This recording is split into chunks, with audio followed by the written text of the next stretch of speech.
You deserve it.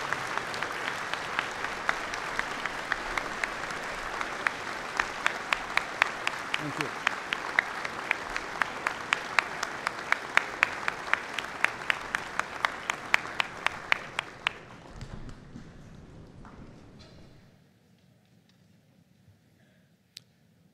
Let me first thank God for the opportunity to be here in the state of Missouri and at specifically Missouri Western State University. Thank you, Dan Boulware, for that extremely gracious introduction.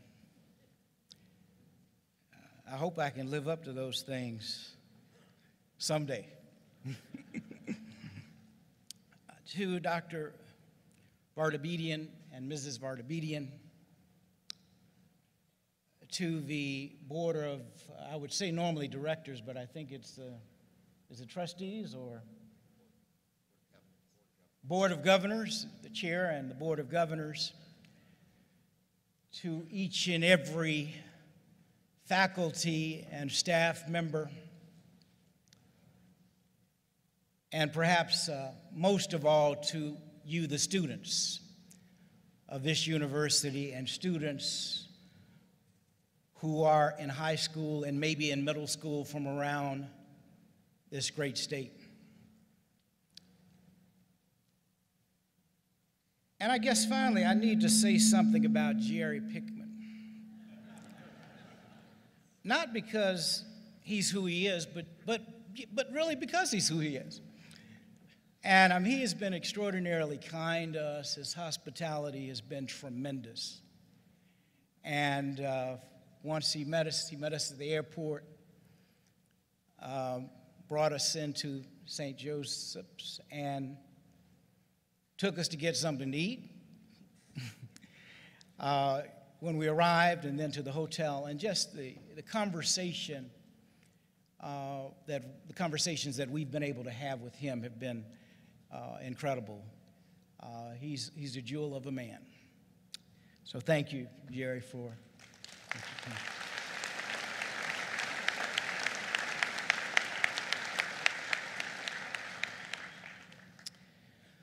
I want to express my gratitude to Missouri Western State University for inviting me to be your speaker, and I want to collectively thank the sponsors of this convocation.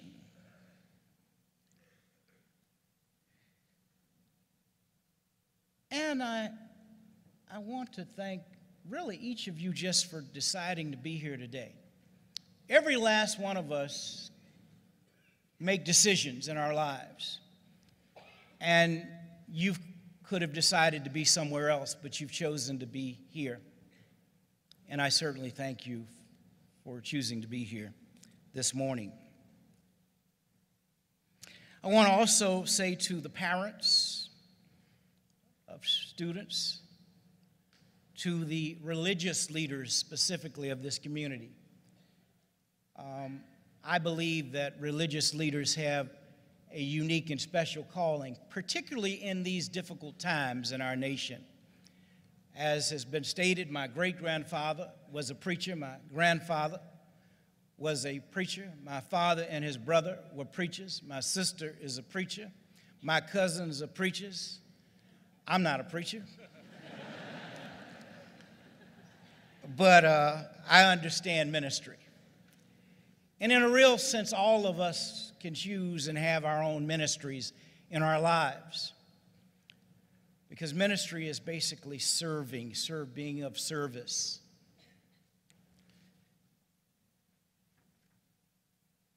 As I said, it's a great honor to participate in this prestigious convocation on critical issues.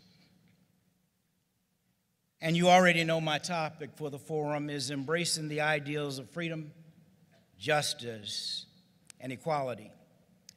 For certainly these ideas were central to the American Civil Rights Movement, and they were the core principles of my father's leadership of the American Civil Rights Movement. My parents, Martin Luther King Jr. and Coretta Scott King, held these ideals in the highest esteem, and they were a frequent topic of discussion at our dinner table throughout our upbringing. Now, I was just 10 years old when my father was assassinated, but I and my brother and sisters were taught by our mother that our father's life, leadership, and legacy were all focused on the ideals of freedom, justice, and equality.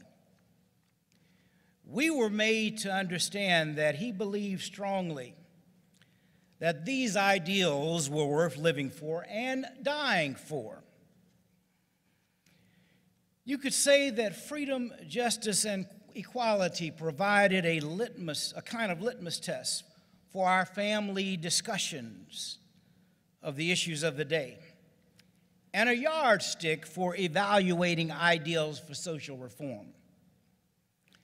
After my father was assassinated, my mother was often called on to endorse wide-ranging legislative proposals or different protest demonstrations or organizations. And sometimes she would ask a question to whomever she was talking with. And that question was, how does it serve the cause? And the cause was always freedom, justice, and equality. So I submit to you today, particularly to the young people who are here with us this morning, that the question, how does it serve the cause, is still worth asking every time you are requested to support an idea, policy, protest, movement, or candidate. How indeed does it serve the cause of freedom, justice, and equality? If you keep these ideals close to your heart, as you make your way through life, you're going to be okay. It won't always be easy, because life is full of difficult choices and borderline decisions. But holding fast to the ideals of freedom, justice, and equality will help ensure that you make the right decisions. The ideals of freedom, justice, and equality have special resonance in the wake of the violence and hatred that recently brought tragedy to Charlottesville, Virginia. And you don't have to go very far back before Charlottesville to cite other instances where hatred and bigotry have spawned violence in America.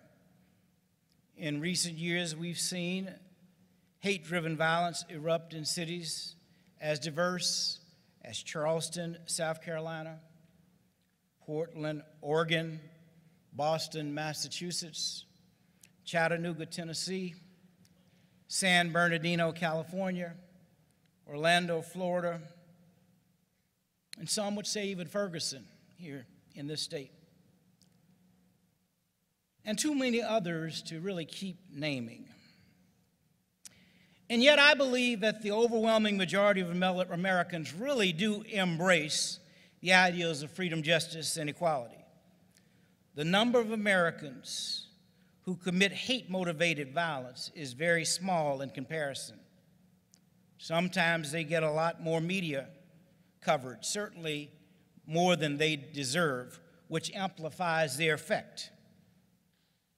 Now, we do have a problem with a small minority of citizens who start violence, and that must be addressed. And we have to find new ways to inoculate America's young people, in particular, to resist the toxic virus of racism, sexism, classism, homophobia, anti-Semitism, xenophobia, and all forms of bigotry, which too often thrive where there is poverty and social neglect.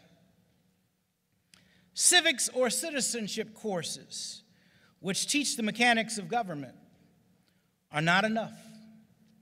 We must more assertively teach the core values of American democracy, not only freedom, justice, and equality, but also tolerance, respect for diversity, cooperation across cultural lines, and yes, even brotherhood and sisterhood. Patriotism is not just about revering our heritage and our land, our history and tradition.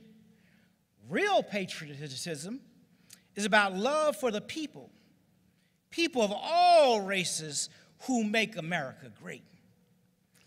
I'm very concerned about the Trump administration's most recent announcement that it will eliminate deferred action for childhood arrivals, or DACA, as it is known. It's part of a very disturbing pattern of harassment of Latinos that has accelerated in 2017. Now, in my view, this policy is mean-spirited, and it is in direct opposition to freedom, justice, and equality. Take a look around and you will see that our Latino and Hispanic communities in America are building this nation. They are caring for America's children, harvesting our crops, feeding Americans of all races, caring for our sick, and thousands of other jobs that need doing. They're among the hardest working people anywhere. The demagogues who are trying to whip up animosity towards Mexican Americans are trying to divide America's working people along racial and ethnic lines. If workers stay divided, they figure, then they won't unionize and ask for better wages. Latinos have enriched America's culture beyond measure.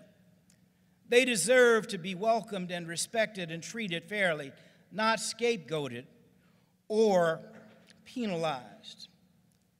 And the same goes for Muslim Americans, who are also being subjected to unjust vilification.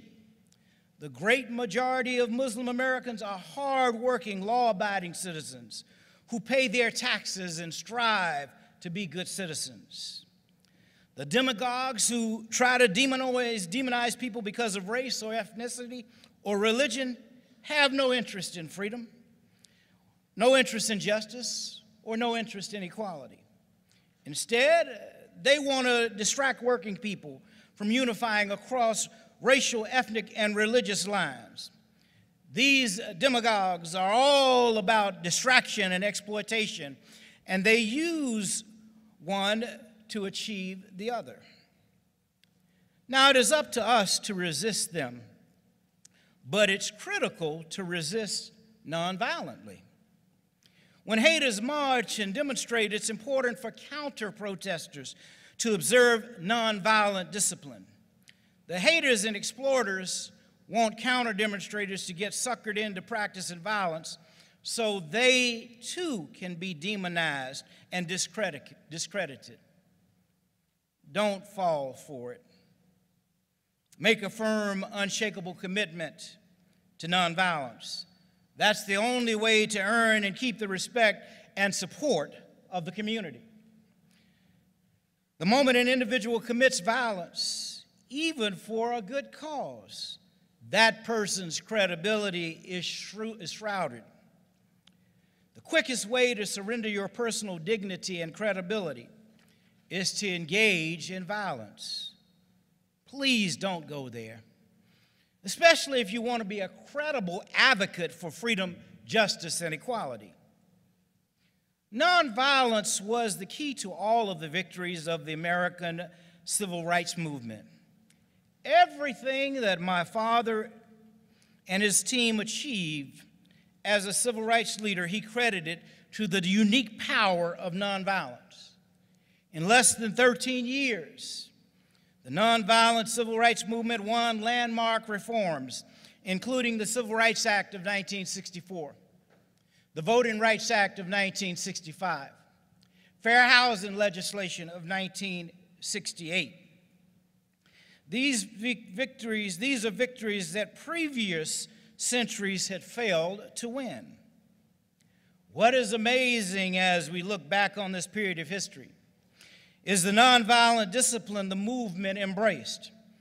Even though more than 36 civil rights workers were killed during the civil rights movement, no civil rights activists engaged in violence during this era. This was no accident. The movement organizations held education and training programs to make sure that all of the activists were prepared to practice nonviolence. Another key point about nonviolence I would like today's students to understand is that nonviolence is not passive. Instead, it actively confronts injustice and violence. In reality, nonviolence is much more militant method for resisting injustice than is violent retaliation.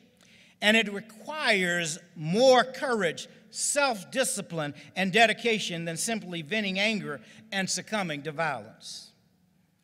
The genius of the civil rights movement is that it compelled reform, but did it in a nonviolent way that won the hearts and minds of millions of average citizens of all races, and eventually even many of its opponents. By rejecting violence, it appealed to the essential decency that resides in most people. This empowering principle of nonviolence is still the key to successful protests. My father once explained how nonviolence works, as he said, the nonviolent approach does something to the hearts and souls of those committed to it. It gives them new self-respect. It calls up resources of strength and courage that they did not know they had. And finally, it so stirs the conscience of the opponent that reconciliation becomes a reality.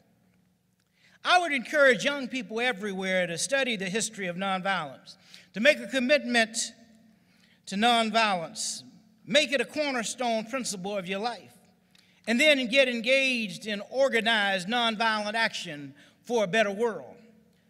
I realize that marches and protest demonstrations are not the only form of nonviolent action. Community service is also a great alternative for those who want to make a contribution to creating a society in which freedom, justice, and equality can flourish. My father once said that we all have to decide whether we will walk in the light of creative altruism or the darkness of destructive selfishness. Life's most persistent and nagging question, he said, is, what are you doing for others? Community service is a great way to answer this question. In carrying this challenge forward into the 21st century, my mother said, the greatness of a community is most accurately measured by the compassionate acts of its citizens. Everyone can find meaning and purpose in serving those who need some help. In fact, as Dan Bulwer stated earlier, isn't it interesting that prior to these tragic hurricanes in Texas and Louisiana, and now in the Caribbean and Florida, and up to our state of Georgia and South Carolina, isn't it interesting that the news topics prior to these incidents, these tragic incidents, was about white supremacists having 9 or 10 stated demonstrations all across America?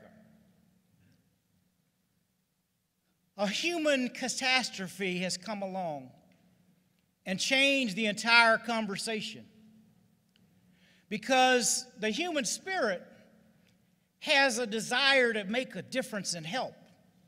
That's how I know America really is great.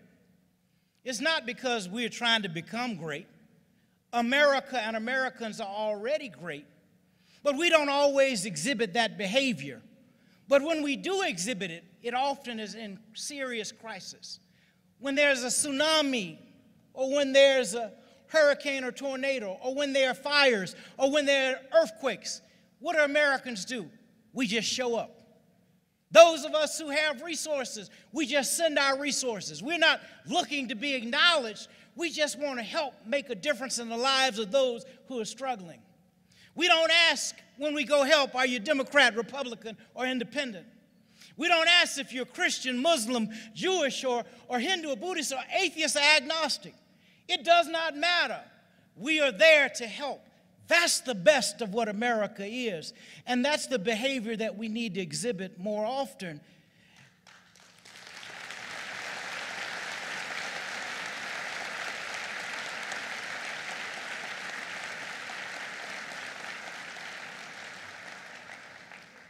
Every day you help someone is a good day.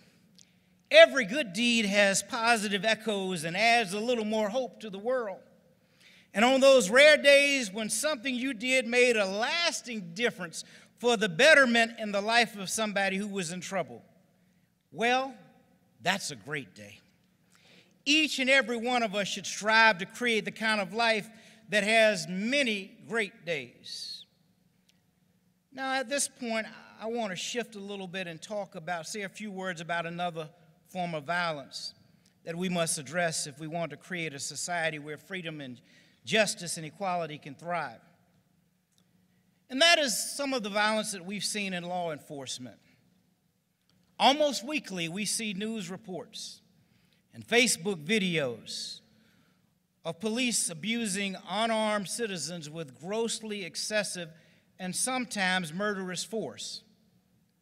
Yet I am convinced that most policemen and women are decent, dedicated public servants who risk their lives to protect citizens of all races.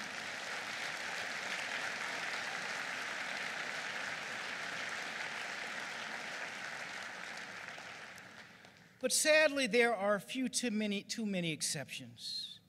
Regarding the many incidents of police community violence that we've experienced in the U.S. in recent years, I have often been asked to comment on what my father would have said about these incidents of police violence towards people of color.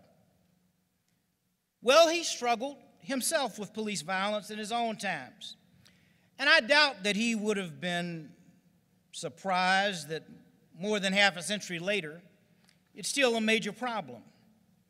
He was frequently harassed by law enforcement during his life, and he often faced trumped-up charges and draconian sentences. He well understood that African Americans experience a double standard in law enforcement and was committed to doing what he could to secure equal justice.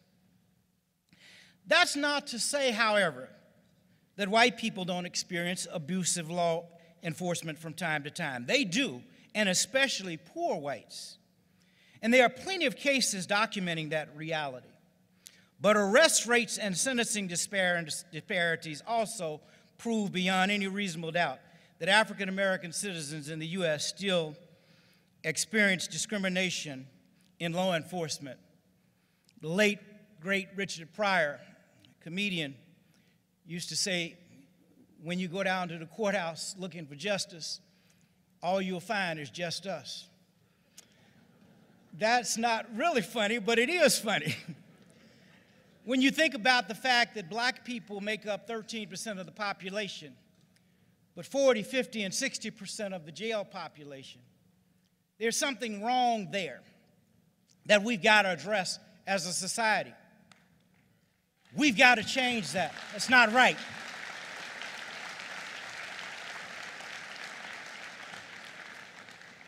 There have been credible studies which prove that people of color are far more likely to experience violence at the hands of police. Now, I personally credit the Black Lives Movement for doing a good job of educating millions of Americans about the reality of law enforcement abuse of people of color. This movement, contrary to media spin, is not saying all police are abusive and racist, but it is saying that racism in law enforcement is a major problem, and the evidence is undeniable. This was always an issue, and it is a continuing problem, but it never had much shelf life until Black Lives Matter began organizing around it. So how should a great democracy deal with the problem of racism in law enforcement? Well, certainly as we're moving toward body cameras, that's a good idea. But it's also important to improve police recruitment and law enforcement education and training programs. All law enforcement personnel, from beat police patrols to judges, should get some training in race relations and nonviolent alternatives in law enforcement. And earlier I talked about racial sensitivity training, diversity, and human relations training. Those all should be included. There should also be more programs to bring police and at-risk youth in communities together so they can get to know each other and have a continuing dialogue that can help prevent violence. As my father again once said, we have to be together before we can learn how to live together.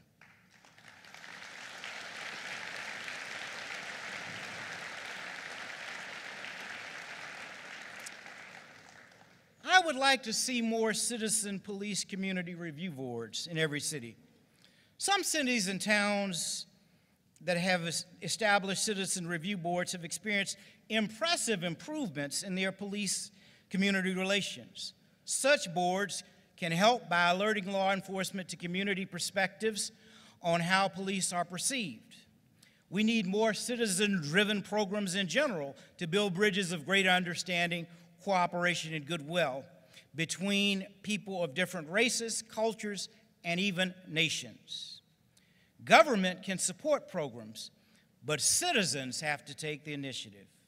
If we truly want to create the beloved community of Martin Luther King Jr.'s dream where freedom and justice and equality can thrive and prevail, all of us must become outspoken champions of these ideals. Wherever we go in our lives and whatever we do, we should make a point of holding the values of dignity, respect, and goodwill for all people, regardless of their race, religion, ethnicity, gender, social class, sexual orientation, age, physical or mental disability. We should always speak out against bigotry and oppression whenever it emerges. Our voice, our deeds, and indeed our lives should affirm the sisterhood and brotherhood and unity of all people. When we make this simple commitment, our lives will grow in meaning, purpose, and nobility. And if we really want to have a government that strives for freedom, justice, and equality, and prosperity for all of our citizens, then we must work for greater diversity. For until our political institutions look like the people of America, that will mean more women, more people of color, more religious diversity, more LGBT office holders, and more working class people of all races serving as our elected representatives. When we've met this challenge,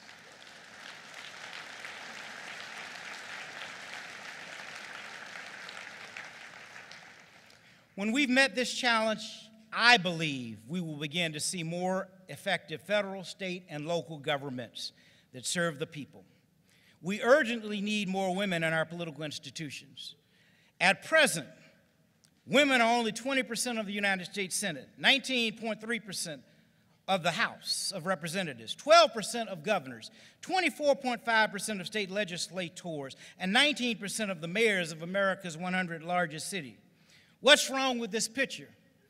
Because the reality is there are more women than there are men in this nation. So just for fairness and equity, that should happen.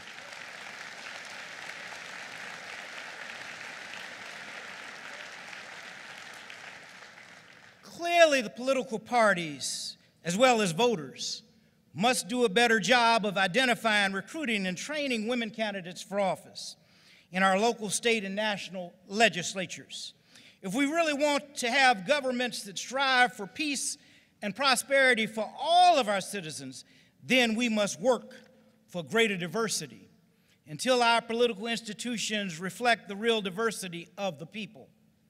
With this spirit, in 2017, we can fill the halls of Congress, our state legislatures, city council chambers, and county commissions with incorruptible men and women of real integrity who will do justice and love mercy. The declining rates of citizen participation in elections in recent years present a tremendous threat to our democracy. You may not realize this, but there are about 165 or so democracies around the world. If I was to ask you to guess where the United States falls in terms of voter participation, you probably would be surprised to hear me tell you that we're about 139. There are 138 countries that vote at a higher rate than the United States of America. That is very sad, a sad commentary that we must figure out how to address, because we should have all people participating, but we got to make voting easier. I'm not sure if there's much voter fraud. They keep telling us there is, but really can't find it. But there certainly is voter suppression. And voter suppression is evil and must stop. It should be unconstitutional.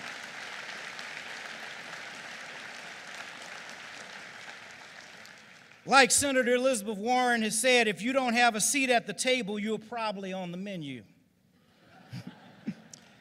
The legacy of the American civil rights movement challenges us to have zero tolerance for racism, prejudice, or bigotry in any form. No political candidate who exploits bigotry deserves any votes from citizens who care about freedom and democracy.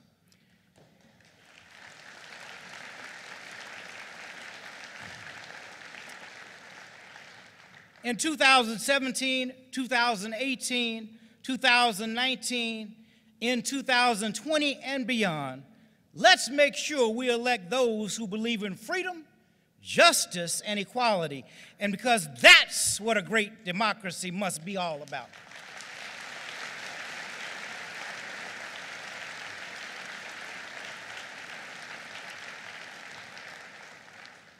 And let us also remember that social reforms don't always arrive quickly. Of course, we hope to see meaningful social change as soon as possible. But reality teaches us that progress often comes in fits and starts, with frequent setbacks. Let's be clear. There will be setbacks and defeats on the road to the beloved community. But we should not allow such obstacles to demoralize our movements for freedom, justice, and equality. We all want to see great reforms passed in our lifetime. But that can't be the motivating principle, because setbacks and defeats are inevitable. None of us here today may live to see the beloved community of my father's dream into fruition. Now, I said may. But you get involved in the great work of social reform for your kids and grandkids and for generations yet unborn. You have to take the long view if you don't want to get demoralized. The comforts and conveniences we enjoy today were unthinkable to our ancestors whose sweat and toil and suffering made our lives so much easier than others, or than theirs, I should say. The sacrifices we are all called to make today are the building blocks of the beloved community of Martin Luther King Jr.'s dream. This must be our gift to the future.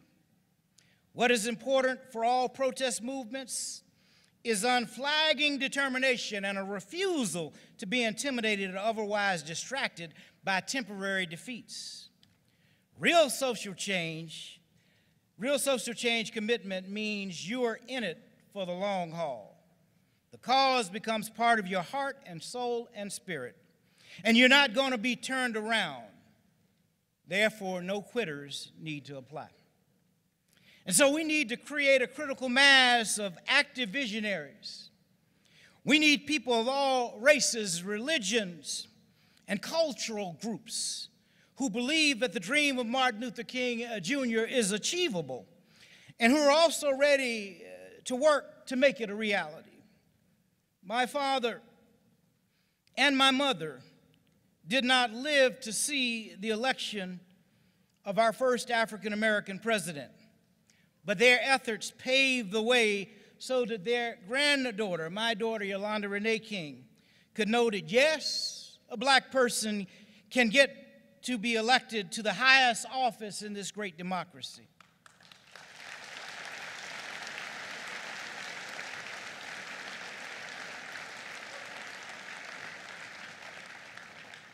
My parents knew that many of the great changes they were working for would not be witnessed during their lives.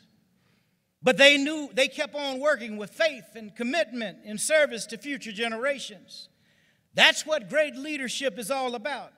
It's not just about race. It's not about bridging the divisions between the haves and the have-nots with real opportunities, regardless of their race, religion, gender, sexual orientation, or age.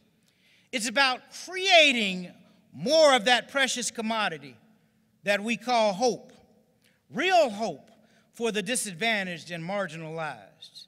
It's about creating a society that eliminates all barriers, physical and psychological, for people with disabilities.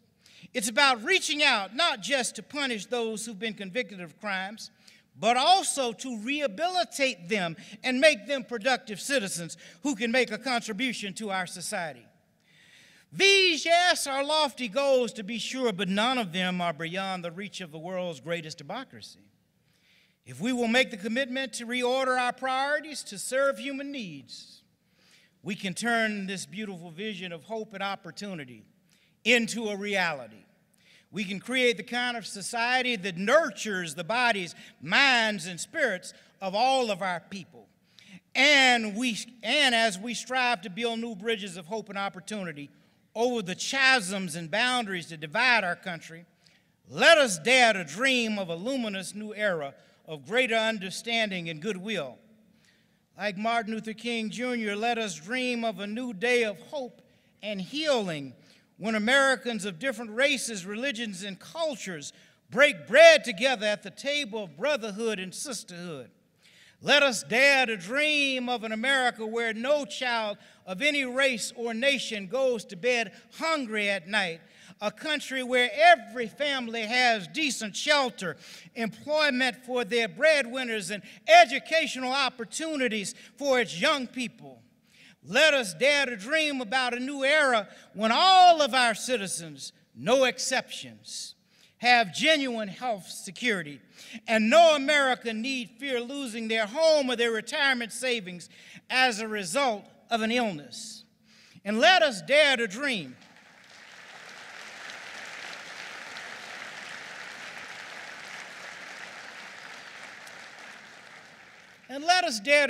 of that great day when our government finally replaces the armaments of annihilation with the plowshares of renewal.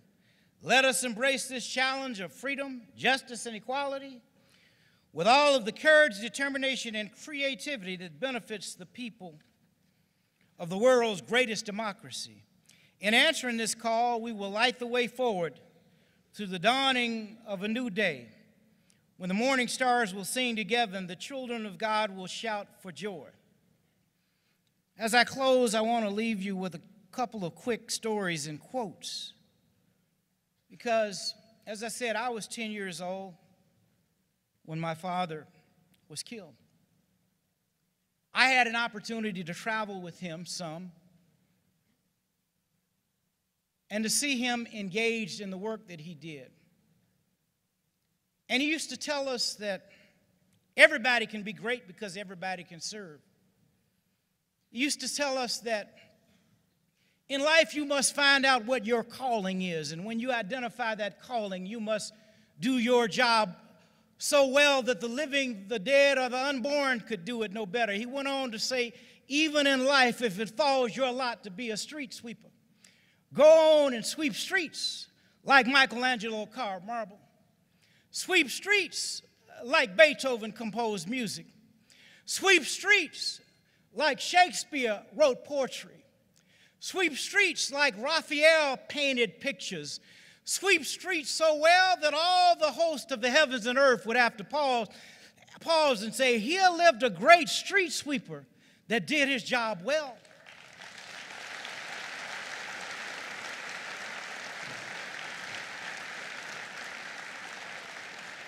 The historian Douglas Mallock captured it another way by saying, well, if you cannot be a pine on the top of the hill, just be a shrub in the valley. but be the best little shrub on the side of the road. Be a bush if you cannot be a tree. If you cannot be a highway, if you cannot be the sun, just be a star. If you cannot be a highway, just be the byway. But no matter what it is, just be the best of what you are. And that's our calling in our great nation, being our best.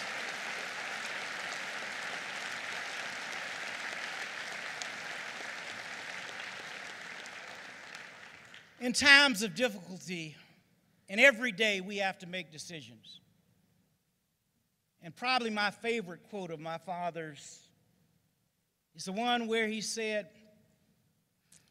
in making these decisions, the ultimate measure of a human being is not where you stand in times of comfort and convenience, but where you stand in times of challenge and controversy. He went on to say that on some questions, cowardice asks, is a position safe? Expediency asks, is a position politic? Vanity asks, is a position popular? But that something called conscience asks, is a position right? He went on to say that sometimes we must take positions that are neither safe nor popular nor politic, but we must take those positions because our consciences tell us they're right. And so I urge you to allow your conscience to be your guide. My mom took me to her undergraduate institution, and these will be my final words, called Antioch College in Yellow Springs, Ohio. And on that college campus, there was a statue of the educator Horace Mann. And on that statue, under that statue was an inscription that I was about 14 years old that probably made an indelible impact upon my life because of what it said. It said, be ashamed to die until you've won a victory for humanity. I said, oh my God, that's, at 14, I said, that's powerful. Be ashamed to die until you've won a victory for humanity. You may say, well, how do you do that? If you have a big corporation, it's easy. Well, you see, I broke it down and I said, you know, we can win victories in our neighborhood. We can win victories in our schools. We can win victories in our places of worship. Some of us will win victories in our city. Some will win victories in our county. Some will win victories in our state. And some will win victories in our nation. And better yet still, some may win victories in our world. But what those words mean are be ashamed to die until you've done a little something to make the world in which we all must live a little better than it was when you arrived. Thank you, and may God bless each and every one of you always.